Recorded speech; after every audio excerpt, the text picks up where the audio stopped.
everyone, and welcome to What's Cooking with Daystar. Daystar Life Center is proud to present this new series where we're going to talk to members of our community about healthy living and healthy cooking options. But we're also going to get to know who else lives in our community and works in our community and helps build our community. So without further ado, today I'd like to introduce you to my very first guest, Miss Becky Sutfin. Hi, it's so nice to be here. Becky, your business is Jack Built 2x4. Yes. Would you like to tell us a little bit about what you do? Well, we're a handyman company, and we do anything from very small things all the way up to a general contractor. The things that they don't do, because general contractors don't do as much, and so we kind of fill all that space. That's great. And tell me, how did you get started? Well, we actually, Jack has been doing this his whole life, and but he was working for Habitat for Humanity. He did for 15 years.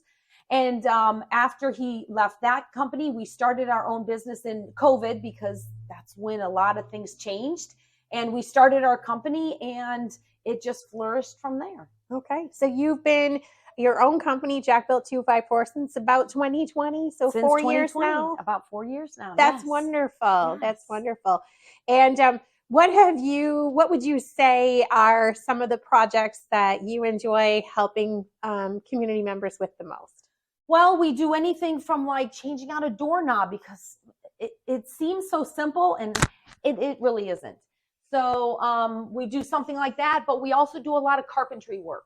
So rotted wood, which a lot of people find in Florida because of the rain and the sun, that happens quite a bit. So we do a lot of rotted wood, and that also includes decks. So repairing decks, because the wood, of course, rots very quickly on the decks, and that needs to be repaired so you don't fall through and fall to the ground, which would be bad. Right. I can imagine that working in the community, there's a lot of people who have lots of different projects. And so we're just really blessed to have you here. Tell me, what does community mean to you and Jack?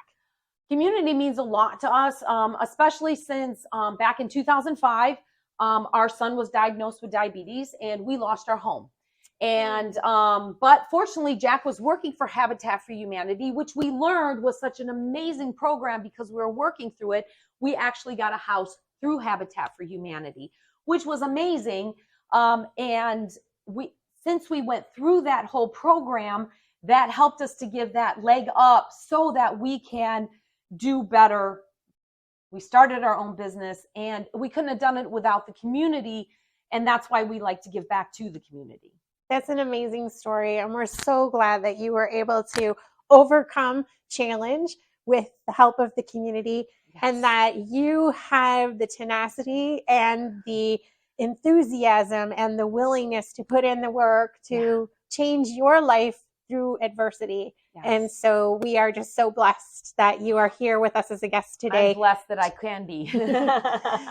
Such an example for the people that we serve, that anybody, no matter what they face, can overcome. Yes. So I know that we've gotten to know each other a little bit through some of our networking groups in the community. Yeah. And I know that you are really intuitive to your health. And very much want to help people be healthy, and not necessarily have to be wealthy to be healthy, right? Yes, because we lived, until we started our own business, we lived paycheck to paycheck. So I had to be very cognitive of the things that I spent. And so growing some of the things that I needed, like you do here at Daystar, and utilizing those things and things that are readily available was what I came to use to help with my health. Okay, great. So the name of our show is What's Cooking with Daystar. So tell me today, Becky, what are you cooking with us today? What are you going to show us? Well, we're actually not cooking. The beauty of what we're going to do, which is smoothies, is that you don't have to have any ability to cook whatsoever. All you have to do is find ingredients, chop them up, put them in a blender, and drink them. And this actually is a very healthy way that I do every morning. I have a smoothie for my breakfast. Okay, so you're going to make us one of your famous breakfast smoothies today? Well, I'm going to give it a shot, but I also have some new ingredients I've never used before, which I love trying new ingredients because you never know what you're going to find. So it's always good to try new things because everything has some kind of nutrients or vitamins that you may not already be getting. And I actually just read about these carrot tops this morning, which I've never done personally, but they got me some because they grow them here.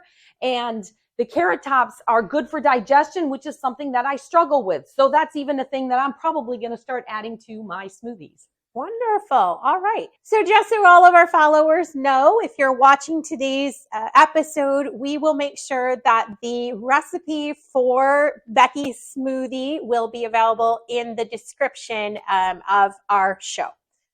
So why don't you go ahead, show me what we need to do. I have never made a from scratch smoothie in my life. So talk to me like I have never done it because I have never done it. Okay, great. Well, I usually start with some fruits and vegetables. So you don't need a lot for each of your smoothies because you want to make about 8 to 12 ounces, sometimes 16 ounces, depends on what I have available to put in my smoothies. So we have right over here, we have some carrots. So if you want to hand me a carrot top, just one will be sufficient. And I probably only need about half of this because like I said, you don't want to put too much in your smoothie. And then you just chop it up a little bit because blenders do not always chop them up easily. So you want to make it a little bit easier for your blender. So you only need a blender that you can get readily at the store. It doesn't have to be expensive. So you want to make sure that you help it out because the less expensive, it doesn't chop quite as good. So you just chop it up and put it in there. And then next, I'm sorry to interrupt you, but you don't have to clean any of this off, or I mean, you wash your produce, of course. Always wash your produce before you cook with it. Okay, so first get started. You want to make sure that you wash your hands and you wash your vegetables and your fruit before you use them. Sometimes they're not washed real well in the store, so it's always a good rule to follow. So, and you wash off the tops of the carrots. That's always a good idea. As well, because we will be using the carrot tops. Anything that you use, you're going to want to at least rinse off. What kind of flavor do you think the carrot tops have? Is it a bitter taste, or? We will find out. If you want, you can even, because if it's you can eat it. Oh, let's try it. Not a whole lot of taste to it. It tastes like carrot, actually. Okay. It's actually very delicious. So we want to point out that Daystar has an organic farm pantry here, and all of the items that we'll be using, minus the grapes, are something that can grow in Florida and are currently growing in the Daystar garden. Okay, so after we're done with the carrots, then the next thing we have is the longevity spinach, which they grow here. And I also grow this at home. I just love the spinach. One thing you want to remember about greens is you don't want to put too many in, especially to begin with, because greens are a very strong taste. And the good news is, though, is that the more that you eat them, the more you crave them and the more you can put in. So I'm actually only going to start with 3 of them. And we're going to put those in. Those, you can break them up. These are actually, Becky grows them in her own garden, and she gifted the Daystar garden with a longevity spinach, or Egyptian spinach is commonly known as. And we have been growing it. So these are actually from Becky's seedlings. And if you can ever get your hands on some, it grows like a weed, and it's not hard to do at all because I do not have a green thumb and I can grow those. So it's fantastic. So, okay. And then let's see here. I love that they have flowers, so I'd like to put a couple of those in.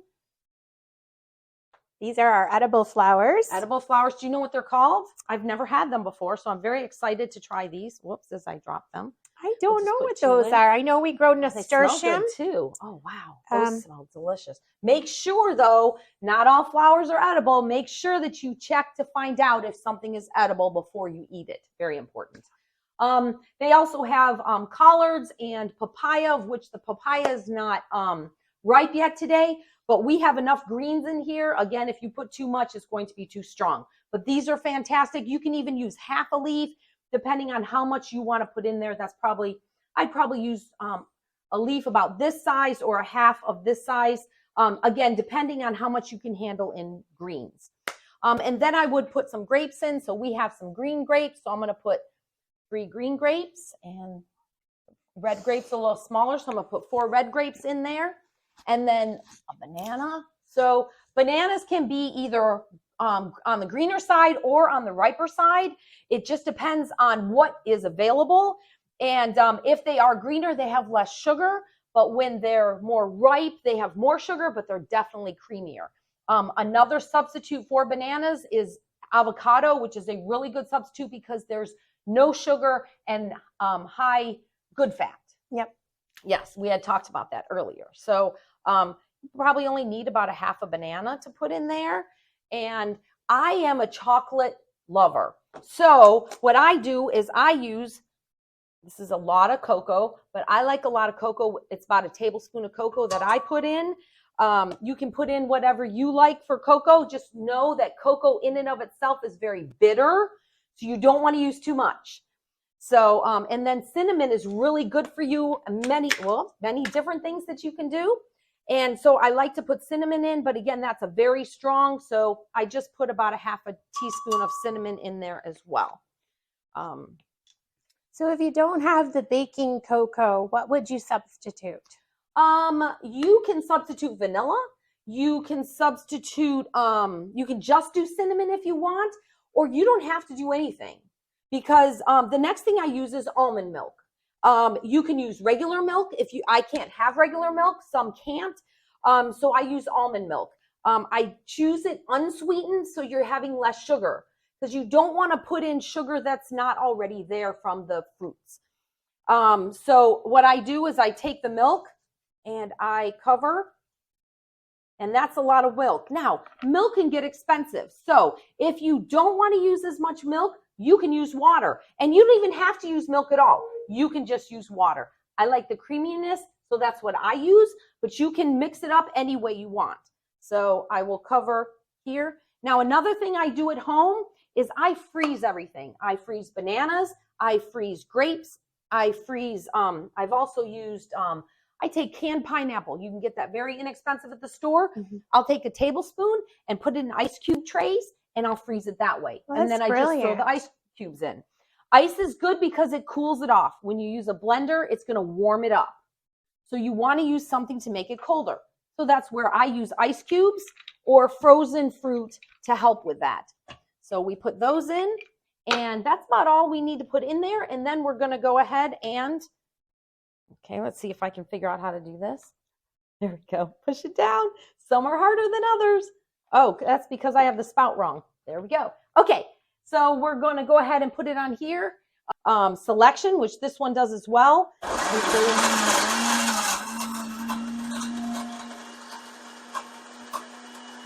Okay, so after it's done running, you just take it off, and then you just pour it into your cup. And so this way, now we both get to taste it. Oh, it's not real thick. It's more not like thick. a juice smoothie almost. Well, yep. You can make them thicker if you want. It just depends on how much water or how much milk you put in. Okay. So if you like it thicker, you do less liquid. Okay. But you be prepared, because sometimes you have to find the amount of liquid, because it'll stop spinning. So you have to add a little more liquid, which is not a big deal. It won't hurt your blender. You just stop it and add some more liquid to it. So cheers. Cheers. Thank you so much.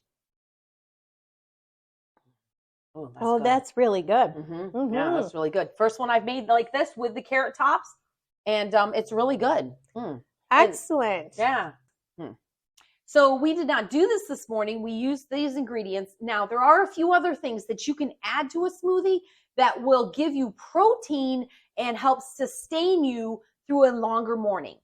So in fact, yesterday I had a 5-hour conference. So I added walnuts, pecans, and almonds to my smoothie in order to help sustain me. And because they give you great protein, and you can get them without sugar. I get them at Walmart. You can get them at any store. They're not that expensive, and it's a great add-on to do that. Do you think you could also add, if you don't have the nuts available, a scoop of peanut butter or a scoop of powdered peanut butter with the protein peanut butter? You can add peanut butter, powdered peanut butter. Do be aware that peanut butter carries sugar. Most. Yes. There are some that do not have sugar in it, Okay. but most carry sugar. But peanuts, you can use peanuts. Those are even more readily available. You can get those. And again, you don't put a lot in. You only need about 2 tablespoons worth of nuts. Okay. And you'd want to make sure you use the unroasted, unsalted, raw nuts. Yes.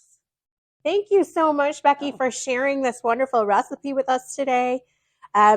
We would love to know more about you. We hope that we hear from you again. Is there anything you'd like to share about what's going on in your world that you want our viewers to know?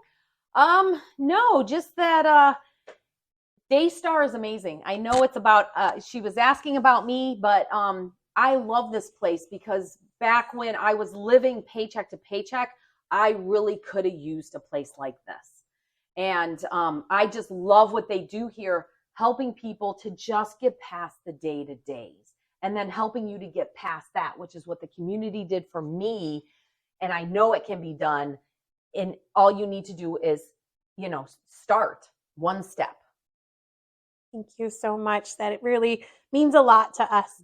And that is true. One step in front of the other, one foot in front of the other, one step at a time. And we're so proud of you and all that you've been able to accomplish. I thank you so much for being our guest today. For everyone who's watching this episode, if you could please like, share with your friends, and subscribe to our channel, we would so appreciate that. Let's get the word out. You do not have to be wealthy to live healthy. Thank you so much. Becky, it's been a pleasure. Yes, it has. Thank you.